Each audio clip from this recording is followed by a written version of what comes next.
साल 2016 पाकिस्तान की test team अपना अरूज देख रही थी।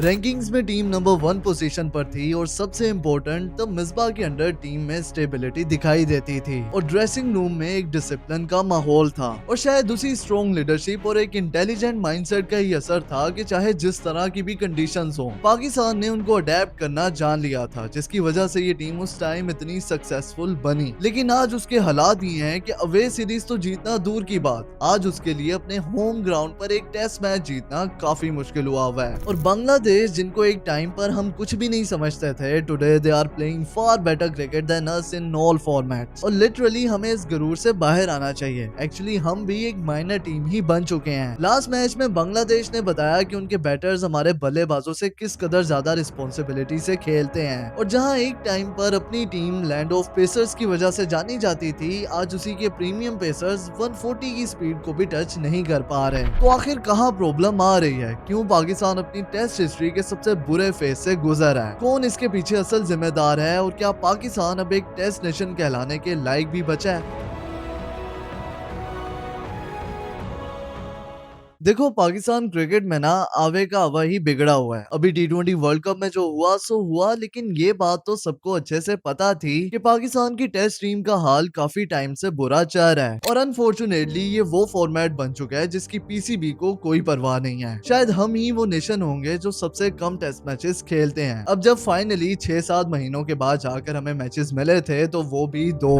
पाकिस्तान वर्सेस बांग्लादेश का पहला टेस्ट मैच तो कंप्लीट हो चुका है और इसी के साथ पाकिस्तान सक्सेसफुली 3 इन अ रो बांग्लादेश से टेस्ट मैचेस हार चुका है। जब इस टेस्ट मैच की पिच रिपोर्ट आई थी ना, तो ये विकेट फास्ट बॉलर्स के लिए किसी हेवन से कम नहीं था और एक टेस्ट मैच के दौरान ऐसी ग्रीन विकेट के ऊपर डे 1 में फास्ट बॉलिंग देखने का जो मजा है ना, उसका एक अलग ही लेवल होता है। लेकिन बांग्लादेश ने फर्स्ट इनिंग्स में 413 रन जड़ दिए और वो बयान तो कप्तान का एकदम खुडे लाइन लग गया ना, जिसमें वो कह रहे थे कि हम हर तरह की सिचुएशंस को डील करने के लिए प्रिपेयर हैं। इस कदर वर्स्ट बॉलिंग हुई फर्स्ट डे में, जिसमें तीनों एक्सपीरियंस बॉलर्स को कोई चांस नहीं दिया बंगाली बैटर्स ने। वो तो एंड में जाकर मोहम्मद अब्बास फाइफर ले गए, जिसकी वजह से थोड़ी इज्जत बची। जिसके बाद जब बैटिंग आई तो कोई सीनियर प्लेयर रिस्पॉन्सिबिलिटी नहीं लेता और जो टोटल बनाया था टीम ने, उसमें से आधे रन तो डेब्यूटेंट्स के थे। जिसके बाद फिर जब सेकंड इनिंग्स आई तो बॉलिंग तो किसी तरह से निकाल ली टीम ने, बट बैटिंग में फिर अब्दुल्ला फजल के अलावा किसी ने भी कुछ नहीं किया और पाकिस्तान ये मैच 104 रन के एक बड़े मार्जिन से हार जाता है। अब ये लास्ट मैच की समरी है। अब रिसेंट टाइम्स में पाकिस्तान के किसी भी टेस्ट मैच को उठाकर देख लो, एक आध को छोड़कर, तो स्क्रिप्ट में 19-20 का फर्क आएगा, लेकिन पाकिस्तान मुसलसल इसी तरह से टेस्ट मैचेस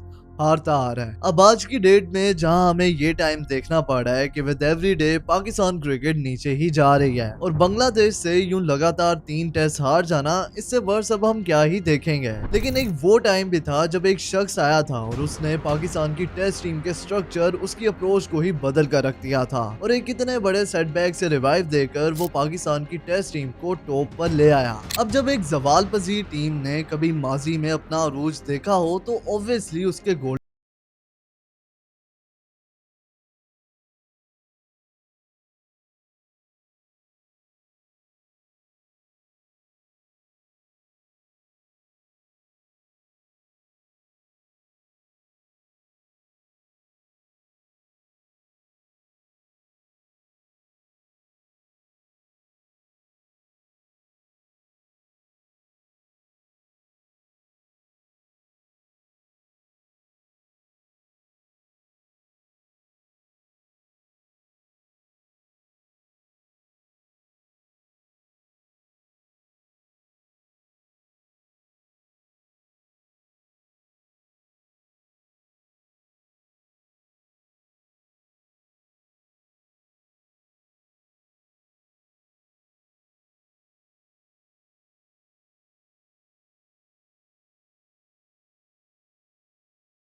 पाकिस्तान यूएई में अनबीटन रहा और उस टाइम पर यह भी डर नहीं होता था कि चलो अब हमने स्पिन ट्रैक्स तो बना लिए, लेकिन ओपोनेंट्स के स्पिनर्स को खेलेंगे कैसे, जो कि अभी हमने वेस्ट इंडीज के खिलाफ देखा कि ये स्ट्रेटजी हमारे अपने ही गले पड़ गई थी। क्योंकि उस टाइम पाकिस्तान की बैटिंग लाइनअप में यूनुस खान, खुद मिसबाह उल हक, अजहर अली और असद शफीक जैसे प्लेयर थे जिनको स्पिनर्स को टैकल करना काफी अच्छे से आता था और साथ ही अगर कभी कोलैप्स आ जाता तो इनमें से कोई वॉल का भी काम करता था। और ये एक ऐसा पहलू है कि जो आज हमें इस टीम में बिल्कुल बिल्कुल भी नजर नहीं आता। लास्ट टाइम 2022 में ही श्रीलंका के खिलाफ सीरीज में था जब ऐसी ही मैच सेविंग इनिंग्स देखने को मिली थी from Abdullah Shafique and Babar Azam. Well उन कंडीशंस के अकॉर्डिंग अपने बॉलिंग अटैक को बदलना, टीम के एनवायरनमेंट में डिसिप्लिन आना और खुद एक ट्रू लीडरशिप वाली एबिलिटीज रखना, ये वो सब चीजें थी जिसकी वजह से उस टाइम मिसबा के अंडर टीम को सक्सेस मिली, जिसने भी टीम के डायनामिक्स को ही बदल कर रख दिया। And from 2010 to 16 Misbah and उनके अंडर प्लेयर्स की 6 साल की मेहनत थी कि फिर पाकिस्तान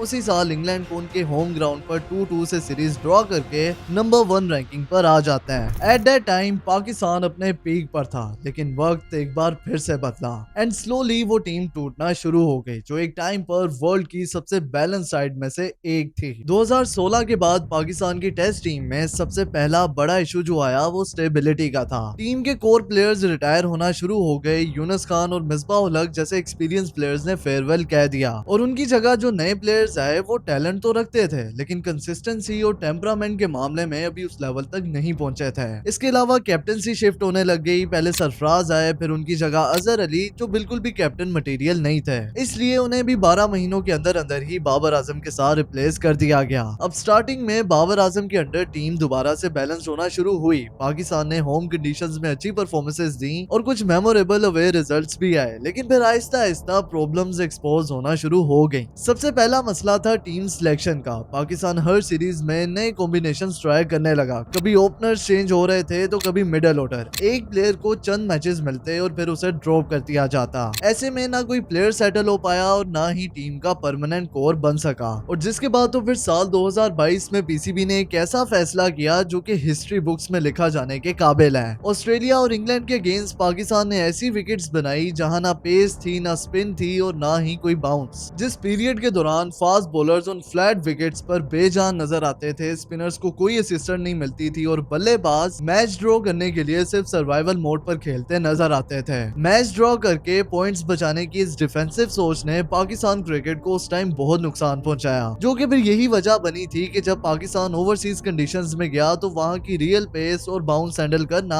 काफी मुश्किल हो गया था, जिसने फिर बाबर से भी कैप्टनसी छीन ली। और नवंबर 2023 में शान मसूद को पाकिस्तान का नया टेस्ट कैप्टन अपॉइंट कर दिया जाता है। अब शान की कैप्टनसी से फैंस को उम्मीदें थी कि पाकिस्तान टेस्ट क्रिकेट दोबारा से डिसिप्लिन और एग्रेसिव माइंडसेट की तरफ वापस लौट आएगी, क्योंकि शान डोमेस्टिक और काउंटी क्रिकेट का काफी एक्सपीरियंस रखते थे और उन्हें एक प्रॉपर रेड बॉल बैटर माना जाता था। लेकिन अनफॉर्चुनेटली रिजल्ट्स ने यहाँ भी पाकिस्तान का साथ नहीं दिया। ऑस्ट्रेलिया के मुश्किल टूर पर पाकिस्तान को 3-0 से क्लीन स्वीप का सामना करना पड़ा और फिर बांग्लादेश के अगेंस्ट होम सीरीज में भी टीम बुरी तरह से एक्सपोज हो गई। अब इस टाइम पर मैनेजमेंट का जो सबसे बड़ा फेलियर सामने आया था वो यही था कि कोई क्लियर डायरेक्शन नजर नहीं आ रही थी। सबसे पहले जो 2021 में साउथ अफ्रीका के अगेंस्ट यूज हुई कॉम्पिटिटिव पिचेस को खत्म करके फिर जो पिचेस के नाम पर हाईवेज बनाए गए थे, जिन्होंने उस टाइम प्लेयर्स के स्किल लेवल को काफी खराब किया था। जिसके बाद फिर स्पिन ट्रैक्स आए, जिसकी वजह से अभी रिसेंटली टीम का सारा फोकस स्पिनर्स के ऊपर चला गया। और अब जब जाकर बांग्लादेश ने उनो कार्ड खेला है कि स्पिन पिचेस को हटाकर ग्रीन विकेट्स में कन्वर्ट कर दिया है, तो पाकिस्तानी टीम बिल्कुल ही क्लूलेस नजर आ रही है। लेकिन सबसे शॉकिंग बात यह है कि जिस पाकिस्तान को पेसर्स की फैक्ट्री कहा जाता था, आज उसी पाकिस्तान के बॉलर्स इन कंडीशंस को यूटिलाइज ही नहीं कर पा रहे। सो यहाँ तक इस पूरी टाइमलाइन में एक चीज तो हमें अच्छे से वाजे हो गई है कि सबका मेन रीजन मिसमैनेजमेंट बोर्ड का फेलियर ही रहा है। रॉन्ग डिसीजंस और कोई लॉन्ग टर्म स्ट्रेटजीज के ना होने की वजह से किस तरह से पाकिस्तान की टेस्ट क्रिकेट को नुकसान पहुंचाया गया है। So now let's break this into further reasons जो आज इस फॉर्मेट में डाउनफॉल का शिकार बनी। सबसे पहली और एक बहुत बड़ी शॉर्ट कमिंग जो हमें नजर आती है वो है डोमेस्टिक स्ट्रक्चर। पाकिस्तान का डोमेस्टिक सिस्टम पिछले कुछ सालों में इतना अनस्टेबल रहा है कि प्लेयर्स की प्रॉपर डेवलपमेंट ही नहीं हो पाई। कभी डिपार्टमेंट्स खत्म कर दिए गए, कभी पूरा स्ट्रक्चर बदल दिया गया और कभी तो डोमेस्टिक टूर्नामेंट्स की इंपॉर्टेंस ही कम हो गई। अब ऐसे एनवायरनमेंट में जहां बोर्ड को ही नहीं पता हमने सिस्टम को कैसे लेकर चलना है, तो इस फॉर्मेट के स्पेशलिस्ट कहां से तैयार होंगे। इसके अलावा पीसीबी मैनेजमेंट के साथ भी लगातार एक्सपेरिमेंट्स करता रहा। 2020 में मिसबाह उल हक, 21 में सकलैन आए, 23 में ब्रैड बर्न, फिर मोहम्मद हफीज, जेसन गिलेस्पी, फिर अजहर महमूद और अब जाकर सरफराज अहमद। ये कोई म्यूजिकल चेयर का खेल नहीं चल रहा, बल्कि वो कोचेस हैं जो इस थोड़े अरसे के अंदर बदल दिए गए। जब हर कुछ महीनों के अंदर ही कोचिंग स्टाफ को चेंज कर दिया जाता है तो फिर टीम में भी स्टेबिलिटी नहीं आएगी। ऑस्ट्रेलिया, इंग्लैंड और इंडिया जैसी टीम्स अपने प्लेयर्स को सालों तक बैक करती हैं, तब जाकर उनका कोर बिल्ड होता है। लेकिन यहाँ पाकिस्तान में क्या होता है कि प्लेयर्स को कुछ चांसेस देकर उसे गायब कर दिया जाता है, और अगर गलती से वो किसी का दामाद निकला है तो फिर तो उसको निकालने के बारे में भूल ही जाओ। एंड अनफॉर्चुनेटली इसके ऊपर हम सार्केज्म तो कर लेते हैं, लेकिन ये एक ऐसी डार्क रियलिटी है जिसकी वजह से कई डिजर्विंग प्लेयर्स इन्हीं की वजह से टीम से बाहर हैं। और अब जब जाकर डोमेस्टिक के परफॉर्मर्स अजान अवैस, अब्दुल्ला फजल को चांसेस दिए गए तो दे लेफ्ट द स्टेटमेंट। और जिस तरह से कामनेस अजान ने दिखाई थी फर्स्ट इनिंग में, ये डोमेस्टिक का ही एक्सपीरियंस था। So right now it's a time, ये जो सीनियर प्लेयर्स का टैग लिए बैठे हैं इनको डोमेस्टिक में भेजना पड़ेगा। बहुत दे दी इन्होंने performances and we respect that. अगर लॉन्ग टर्म प्लानिंग करनी है तो फिर शाहीन अफरीदी, मोहम्मद रिजवान वगैरह को छुट्टी देनी पड़ेगी, ताकि एक तो इन पे वर्कलोड खत्म हो और दूसरा ये कि नए प्लेयर्स के लिए जगह बन सके। अब जब अब्दुल्ला फजल और अजान अवैस इस तरह की बॉडी लैंग्वेज के साथ खेल सकते हैं कि हमने मैच जितवाना है, और जब तक वो क्रीज पर थे उन्होंने मैच इजी किया हुआ था, और ये वही मेंटेलिटी है जिसकी पाकिस्तान क्रिकेट को जरूरत है। खिलाड़ी स्टैट्स पैडिंग के बजाय इस टीम के लिए खेले। अगर हम इसी तरह के 2-3 और प्लेयर्स डोमेस्टिक सर्किट से निकाल लेते हैं तो पाकिस्तानी टीम को अपनी खोई हुई आइडेंटिटी दोबारा हासिल करने में ज्यादा टाइम नहीं लगेगा। बट राइट नाउ मुझे ये बात कहने में कोई याद नहीं है कि पाकिस्तान की टेस्ट क्रिकेट खत्म हो चुकी है, और ये बात मैं टीम की रिसेंट परफॉर्मेंसेस, बोर्ड के फैसले और पाकिस्तान की क्रिकेट की ग्रोथ के लिए किसी नजर ना आती स्ट्रेटेजी को देखते हुए कह रहा हूँ। एक ऐसा फॉर्मेट जो इस गेम का हार्ट है, जिसकी ब्यूटी कोई T20 या शॉर्टर फॉर्मेट्स आकर खत्म नहीं कर सकते हैं, उसको लेकर ही जब ये बोर्ड सीरियस नहीं है, साल में कहीं जाकर एक आध सीरीज प्लान की जाती है और उसमें भी सिर्फ 2 टेस्ट मैच खेलते हैं ये लोग। अब रेड बॉल क्रिकेट को इन लोगों ने मार ही दिया है, उसको पसे पुश डाला हुआ है, तो ये चीजें करके कभी भी रिजल्ट्स अचीव नहीं हो सकते कि इस प्लेयर को निकाल दो, उसको निकाल दो। The whole system needs to be change.